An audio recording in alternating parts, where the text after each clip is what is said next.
Anil sir, എൻ്റെ പ്രിയ സഹോദരി Yamuna madam, പ്രിയ കുടുംബാംഗങ്ങളെ, ഫേസ് എന്ന ഈ ഒരു പേര് ഒരുപാട് തിളക്കമാർന്ന മുഖങ്ങളെ ഈ വേദിയിൽ ആദരിക്കാൻ വേണ്ടിയിട്ട് എൻ്റെ പ്രദേശത്ത് ഞാൻ എപ്പോഴും കാണുന്ന പ്രിയപ്പെട്ട Sharan Kumar, Mithun B Kumar, Charles sir, Nithin Babu തുടങ്ങിയ ലീഡേഴ്സിന്റെ പൂർണ്ണമായ ഉത്തരവാദിത്തത്തിൽ അവർ ഏറ്റെടുത്ത് നടത്തിയ ഒരു ഇവന്റിന്റെ പ്രൈം ഫണ്ട് അത് തന്നെയായിരുന്നു. സാധാരണ ഉള്ള സെലിബ്രേഷൻ പ്രോഗ്രാമിൽ നിന്നും വളരെ വ്യത്യസ്തമായി ഇത് സത്യത്തിൽ വലിയ വലിയ ടോപ്പ് ലീഡേഴ്സിനെ ആണ് ഏറ്റവും കൂടുതൽ, അവർക്ക് വേണ്ടിയിട്ടാണ് അല്ലെ അവരെ ആദരിക്കാനാണ് ഏറ്റവും കൂടുതൽ സമയം ചെലവഴിക്കുന്നത് എങ്കിൽ ഇന്ന് ഈ ഫേസിൽ യഥാർത്ഥ തിളങ്ങുന്ന മുഖങ്ങളായി വർദ്ധിച്ചത് വേറെ ആരുമല്ല. ഇവിടെ ഏറ്റവും കൂടുതൽ സമയം അവർക്ക് വേണ്ടിയിട്ടാണ് നമ്മൾ കണ്ടു.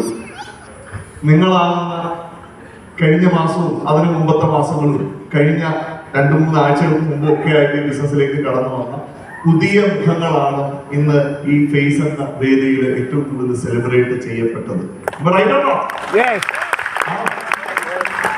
ആ പുതിയ മുഖങ്ങളെ നമ്മൾ ആദരിക്കുമ്പോൾ, അവരുടെ നേട്ടങ്ങൾ ആഘോഷിക്കുമ്പോൾ ഈ ഒരു എനർജി പോരാ.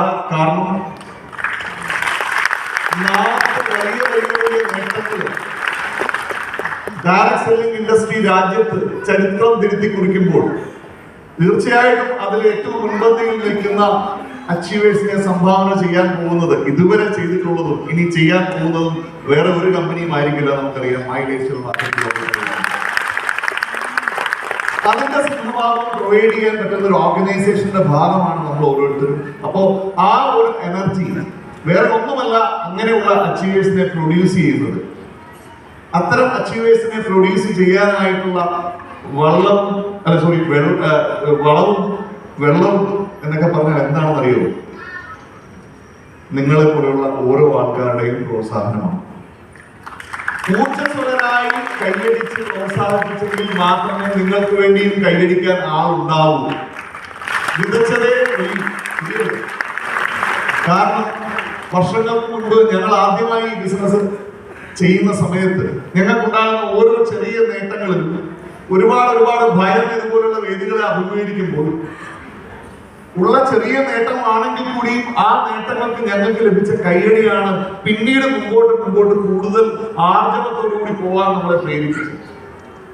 അപ്പൊ എനിക്ക് ഉറപ്പുണ്ട്, ഇന്ന് ഈ വേദിയിൽ 4, 5, 6, 7, 8 ഒക്കെ സ്ഥാനങ്ങൾ നേടിയ ആൾക്കാർ 1 മുതൽ 3 വരെയുള്ള ആൾക്കാരെക്കാൾ ഒട്ടും മോശക്കാരൊന്നുമല്ല.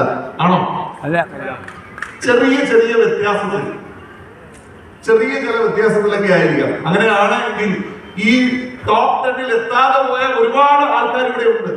ഇനിയും ധാരാളം ഇവന്റുകൾ ഉണ്ടാവും. അതിലൊക്കെ മോസ്റ്റ് പ്രോബബ്ലി ടോപ്പ് 3-ലൊക്കെ എത്തുന്ന